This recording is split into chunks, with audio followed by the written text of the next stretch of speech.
Cheating doesn't begin with tangled sheets or whispered lies in the dark. It begins in far subtler places, places so ordinary and unthreatening that you'd never think twice about them. It starts in those hidden cracks where routine has dulled your presence, where you've stopped really showing up, and where she quietly rediscovers that she is still a woman who craves to be seen, wanted, and desired. And the cruelest reality is that while you believe everything is fine, sitting under the same roof, sharing the same meals, sleeping in the same bed, she may already be feeding a hunger that no longer has anything to do with you. Infidelity rarely bursts into life suddenly. It creeps in slowly, disguised as harmless attention, innocent compliments, or subtle gestures of interest that begin to mean more than you'd ever expect. The harsh truth is that most women do not need to search far for these moments. They only need a space where they are acknowledged, heard, and appreciated, and those spaces are often closer than you think. Today, I will reveal 7 specific places where betrayal usually begins, and though each one holds its own weight, the final one is the most devastating of all, because by the time you recognize it, there may be no way back. I'm Karen, and what I'm about to share with you is not meant for men who want to stay blind. It is not for the naive who would rather comfort themselves with illusions. This is for men ready to wake up, reclaim their presence, and refuse to become spectators of their own quiet replacement. Stay with me until the end, because what you're about to hear may change not only how you see your woman, but how you see yourself. Have you noticed how suddenly your woman seems to care about her body again, but not about you? How the gym, a place she once hardly mentioned, now seems to have taken on the weight of a sacred temple in her weekly routine. Don't brush that off as coincidence. You are staring at the first and perhaps most silent stage of betrayal, the gym, a place that outwardly looks like it's about health, about sweating, about building strength, but which often hides a deeper hunger. Because when a woman who has spent years feeling invisible at home suddenly steps into that world filled with mirrors, testosterone, and subtle compliments, she is not only working on her muscles, she is testing whether she still sparks desire in the eyes of men who are not her husband. She is searching for the answer to a question she may not even say out loud. Am I still desirable? And the dangerous part is that the gym is perfectly designed for that spark to reignite. Trainers notice. Other men glance. Compliments come easily and without baggage. And in that environment, she no longer sees herself as a wife or a mother or a housekeeper. She sees herself as a woman again. I once spoke with a 59-year-old man whose words still echo in my mind. My wife started smiling again, but it wasn't with me. After 30 years of marriage, his wife suddenly signed up for the gym. She bought new workout clothes, changed her diet, and began coming home later. He, naive and trusting, believed it was about health. Until one day, by accident, he read a message on her phone. "I love how you look when you sweat."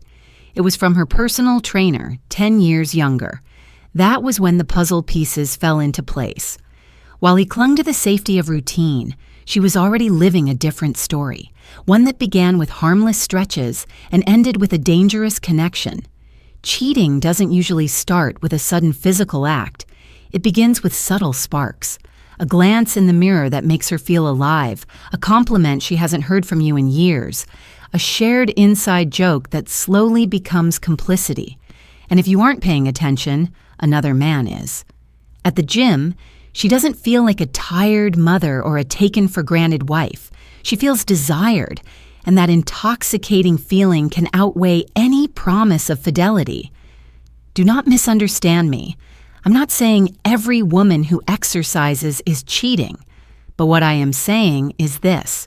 If she no longer feels seen, valued, and touched with intention at home, then the energy she absorbs at the gym can quickly fill that void. And if you laugh it off, dismiss it, or tell yourself it's nothing, then you are the man smiling while someone else is watching her sweat with desire. This is where it begins, in the blind spots, and by the time you notice, it may already be too late. If the gym is the place where she rediscovers her body and confirms that she can still stir desire, then there is another arena far more subtle where something deeper and more dangerous begins. This is not about physicality, but about emotional connection. Welcome to the second place of betrayal, the office that never sleeps. You might dismiss it as dull, repetitive, and sterile, just papers, screens, and deadlines. But in reality, it is one of the most common breeding grounds for infidelity, not because of passion, but because of emotional transference. Practical psychology calls it this for a reason. It does not begin with intimate touches or whispered secrets. It begins with attention, with small talk that slowly grows personal, with a colleague who remembers how you take your coffee, who smiles in passing, who asks, "Are you okay?"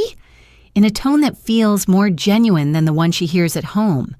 Hours stretch in the workplace. Social masks drop, and in that environment, it becomes frighteningly easy for a woman to receive what she no longer gets from her husband. Someone who listens, someone who sees her, someone who seems to choose her presence every day. This is where many men fail because they still believe cheating is purely about bodies. They think unless there is a kiss or a hotel room, nothing is happening. But they are wrong. True infidelity begins in the soul, in that secret corner where emotional intimacy takes root. With every private chat, with every shared glance across a desk, with every secret she doesn't bring home but does share at work, loyalty begins to fracture. By the time another man has become her confidant, her husband is no longer her partner. He is merely her schedule. Stoic philosophers taught not to place your worth in what you cannot control. Yet most men, blinded by busyness, forget to nurture their emotional connection at home. They focus on providing, solving problems, building careers, while at the same time their woman quietly starves, not for possessions, but for meaning, purpose, and connection. And when that emptiness meets the attentive coworker, he does not need to make bold promises. His presence alone is enough. He listens. He remembers. He makes her days feel less like routine and more like escape. And once that connection deepens, it doesn't matter how many times you tell her you love her at home. If she feels understood by another man, you have a rival stronger than any lover, because he is not just competition for her body, he is competition for her soul. Do not underestimate this danger. If another man holds the place in her inner world that once belonged to you, then you are no longer part of her story. You are simply part of her household duties. And when that shift occurs, the question is no longer if she will cheat. It is only when. Because when the emotional bond is gone, the physical act becomes inevitable. After the gym, after the office, we come to another place, seemingly harmless and innocent, and perhaps even more dangerous because of how invisible it looks. It is a space where women rehearse being noticed again. The third place, the usual coffee shop. She says she goes there to clear her mind, to read, to think. But in truth, she is practicing her ability to be seen, because a woman who feels ignored does not necessarily crave immediate desire. She craves validation, proof that she is still visible in a world that has stopped looking at her. The coffee shop is not neutral. It is a stage designed for casual encounters, for guilt-free glances, for subtle performances. She dresses just slightly more carefully, picks a corner table with flattering light, sits with a book she may or may not read, her phone in hand, her lips painted more deliberately than usual.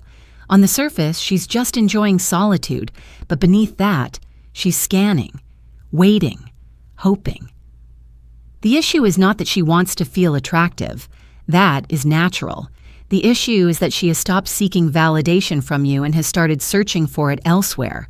This is where most men fail again. They do not see the small but meaningful changes, the frequency of these visits, The sudden importance of alone time, the subtle way she dresses differently for herself, but not for you. And here is where your strategy matters most. Do not accuse. Do not confront in anger. Instead, observe.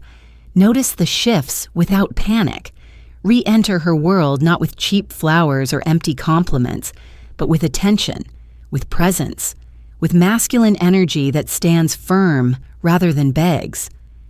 When a man reclaims his presence, he becomes undeniable, not by pleading for her affection, but by embodying emotional authority. Imagine her. She used to spend her free hours at home content. Now she needs the atmosphere of a cafe every week.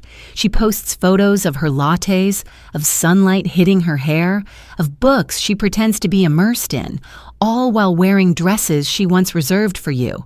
It is not random. It is rehearsed. Because at some point, someone looked at her in that space, and that moment reminded her she could still be seen.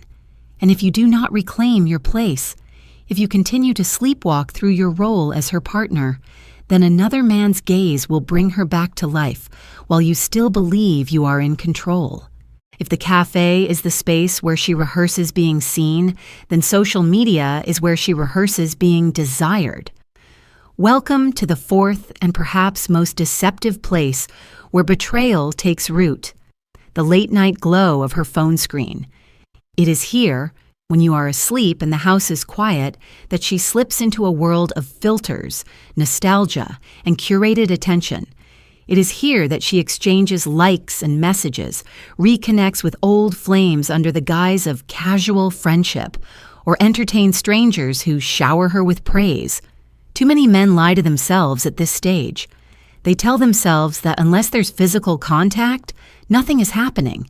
They minimize messages as just words, selfies as just for fun, and secret chats with exes as just the past. But those excuses are nothing more than shields to avoid the truth. Infidelity begins in the mind long before it enters the body. Every private message is a seed of emotional betrayal. Every compliment from a stranger is a microdose of validation. And every night she spends smiling at her phone while you sleep is a night you've already lost something you didn't even realize was slipping away. In this digital playground, she is no longer anyone's wife, mother, or partner. She is whoever she wants to be, desired, praised, and free from judgment. And that freedom is intoxicating. It becomes addictive because unlike real life, social media lets her edit her identity, erase imperfections, and relive younger versions of herself. The tragedy is that you might dismiss this as harmless scrolling, thinking it's normal for her to spend hours online, not realizing that with each message she sends, a piece of her emotional intimacy is migrating away from you. By the time you notice, it isn't about catching her in bed with someone else. The betrayal has already happened in her heart, and that is harder to repair than any physical act. One day, you may wake up and try to reconnect, only to be met with that cold, devastating sentence, "I don't feel the same anymore." And when she says it, it won't be sudden. It will be the result of hundreds of late-night exchanges you ignored, convinced that no physical evidence meant no danger. That blindness makes you complicit in your own replacement, because when you fail to acknowledge emotional disconnection, you cannot stop physical disconnection from following. Presence is not about being in the same room. It's about being the person she turns to for her secret thoughts. If her secrets are living inside her phone instead of with you, then the betrayal has already begun. And now we move into a space that feels paradoxical, a space where desire and betrayal mask themselves in something that looks like jealousy. This is the fifth point. When she begins showing possessiveness over you without any right to claim it. Married women who entertain other men often project their insecurities by becoming jealous of your independence. They get upset when you laugh freely with others, when you feel light without them, when your attention drifts elsewhere. Their jealousy doesn't come from love. It comes from ego, from the hunger to control. It's not about building a future with you. It's about ensuring you remain emotionally tethered to them, even while they risk nothing for you. This is a trap, because slowly, without realizing it, you begin to measure your self-worth through their approval. You silence your own needs to avoid conflict. You adjust your life to keep them calm. And before long, you are no longer a man making choices. You are a man orbiting someone else's moods. The cruelty of this dynamic is brutal. She continues her life, her marriage, her routines, but you become emotionally chained to something that doesn't even exist in reality. You become a prisoner of her disapproval, a man living not for his own desires but for the crumbs of her validation. And here is the harsh truth. The harder you try to prove your loyalty in this scenario, the less she respects you. Women do not admire men who kneel. They admire men who stand firm, who know their boundaries, who know when to walk away. Breaking free from this cycle does not start with tears or accusations. It starts with a decision. The decision to stop asking for permission to live. The decision to reclaim your time, your direction, your dignity. To recognize that jealousy without commitment is not love, it is emotional control.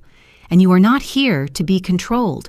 You are here to live as a man who knows his worth, who gives freely when it is reciprocated, but who does not enslave himself to a woman who offers nothing in return. Because the longer you stay hooked in this toxic pattern, the more of yourself you lose. And once a man loses his presence, his respect, and his power, he ceases to be truly alive. After jealousy, after emotional entanglement without commitment, comes something even more dangerous, because now we step into the logistical stage of betrayal. This is the 6th place, the carefully orchestrated moment when she finds excuses to be alone with you. No more casual glances, no more harmless conversations. This is proximity, intentional and heavy with tension. You're at a gathering, laughter and music filling the air, when she suddenly asks you to walk her to her car, or to help her grab something from another room, or to talk away from the crowd. On the surface, it seems harmless. But the tone in her voice is steady. The look in her eyes lingers too long. Her body is closer than ever before. Nothing physical has happened, but the silence between you is charged with meaning. In that moment, you feel the intoxicating pull of being desired again, perhaps more strongly than you have in years. But you also know deep down that you are crossing a threshold where nothing will be the same again. Here lies the test. A married woman who seeks moments alone with you is not asking for advice. She is chasing adrenaline. She is chasing the forbidden rush that comes from stepping outside the rules without fully breaking them. And if you rush in like a teenager desperate for affection, you lose. Because she is not looking for fumbling eagerness. She is testing your self-control. She wants to feel powerful, to feel chosen, to feel that she can still bend the rules and command desire. If you give in too quickly, she will have her confirmation and then she will disappear. You were never the prize. You were just the mirror reflecting her power back to her. This is why the 6th stage is not just about being cautious. It is about mindset. A man must move with intention, not temptation. He must know that his presence, his energy, his attention are not free commodities to be consumed by any woman who feels bored or neglected in her marriage. The man who controls the tension controls the scene. The man who loses himself in the heat of it becomes just another forgettable chapter in someone else's story. And so we arrive at the final, most devastating stage of betrayal. The 7th place, your own home. The very space you thought was safe, the place where you believed loyalty was a given, where you trusted routine to protect you, is often the final stage where infidelity takes root. Not because she plotted it that way, but because you stopped showing up a long time ago. You are physically present but emotionally absent. The house is full of duties, chores, distractions, and screens, but empty of connection, surprise, and desire. Once upon a time, home was the sanctuary of your relationship. Now it is just a place where two people perform their roles like actors on a stage, repeating lines they've long since stopped believing. And in that silence, betrayal grows like mold in the dark. She doesn't need to leave to cheat. The infidelity has already happened in her mind, in her fantasies, in the secret messages she sends, in the glances she trades online, in the energy she no longer gives to you. You keep telling yourself everything is fine because the marriage certificate is still intact, because you're still the provider, because she still comes home at night. But those things are illusions. A woman who no longer feels desired at home does not need excuses to seek it elsewhere. She only needs an opportunity. And if you failed to notice her drifting, it's because you stopped really seeing her. This is not about blaming yourself. It's about waking up. Because there is still a chance, if you act now. Not with cheap flowers or empty apologies, not with words that carry no weight, but with real transformation. The kind of transformation that begins when you reclaim your presence, your gaze, your direction. You do not need to be young or flawless. You need to be alive again, awake, masculine in the truest sense of the word. Because if you don't step up, someone else will. So look around. Look at your woman. Look at yourself. Ask honestly, am I living like a man or just surviving as a shadow? Because infidelity is never the root problem. It is the symptom of everything you ignored, everything you allowed to wither while you numbed yourself with routine. And if you still think the danger is out there, at the gym, at the office, in some distant stranger, you are wrong. The danger is already inside your home, inside your silence, inside your absence. If you've listened this far, it means something inside you refuses to stay asleep. You had the courage, and courage is rare, to hear truths most men don't want to hear. That means you stand now at a decision point. Not tomorrow, not when things magically improve, now. Because every day you ignore what's in front of you, the distance grows wider until there is nothing left to save. This message is not a comforting pep talk. It is a mirror that might unsettle you, that might sting, but that also gives you the chance to wake up before it's too late. If you've made it here, you belong to a rare group of men. Men who refuse to sleepwalk through life. Men who refuse to be manipulated or replaced without even realizing it. Men who dare to see the uncomfortable truths. And that is why I want you to anchor this moment. Write one phrase in the comments, wherever you're listening from. I act with wisdom. Because that phrase is more than a statement. It's a decision.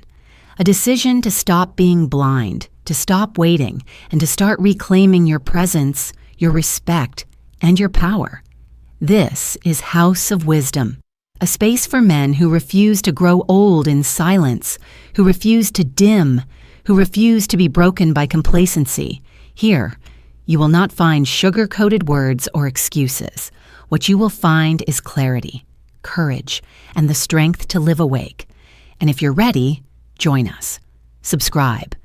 Share this with the man who needs to hear it, because maybe the truth that shook you today is the same truth that will save him tomorrow. And don't walk away just yet. Two paths will appear before you. One will challenge you, the other will confront you. Choose the one that hurts the most, because right there, in that pain, is where your real transformation begins.